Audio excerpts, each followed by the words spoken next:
So it's a really interesting time. A lot of things going on.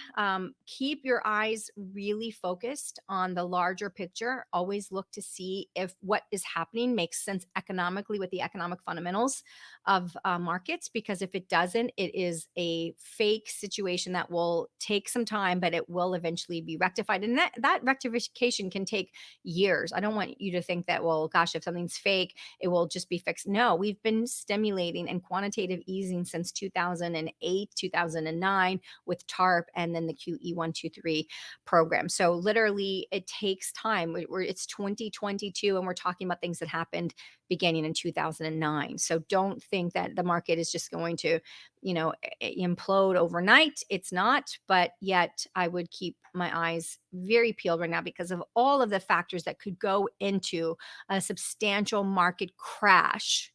We have them all. In fact, I can't think of another time in history that is worse from an economic projection perspective. And I hate to say that because I'm such an optimist. But let me just give you the list. We still are in the middle of a 100-year global pandemic that is not fully resolved. We know it's not fully resolved because we have all these problems with it not being fully resolved. I mean, just look at the world, look at the protests. Why are these people protesting? It's not because Corona's over and everything's back to normal. It's because there are new things, new restrictions, new mandates, new things that tell people how to live their life, what they can do, how they can do it.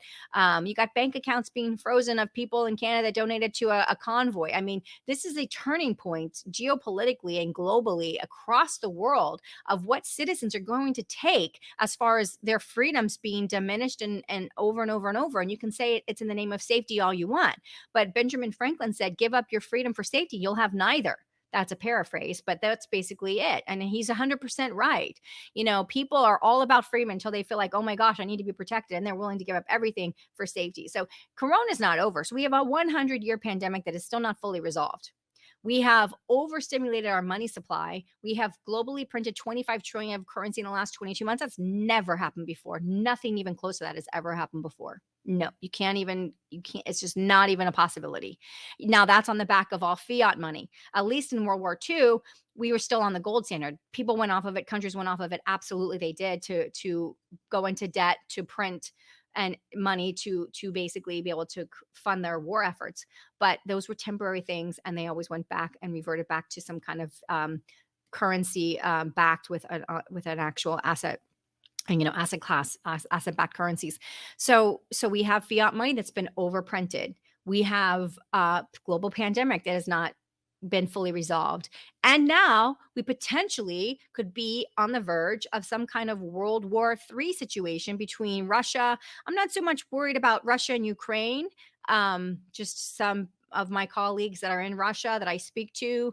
And there's just some things there that I don't think the full story is being told. So I'm not so much worried about Russia. I think Russia might be a distraction really from China and Taiwan. That's really more my concern of what's happening in that situation. But again, Putin could surprise me and Ukraine, and he could just go full fledged.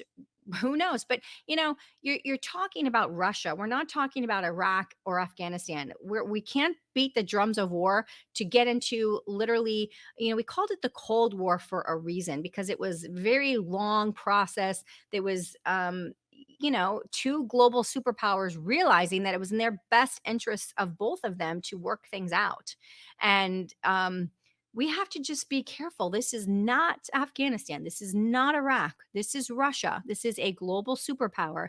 And right now, with their alignment or their potential alignment with China, we have to be ever more vigilant because the United States,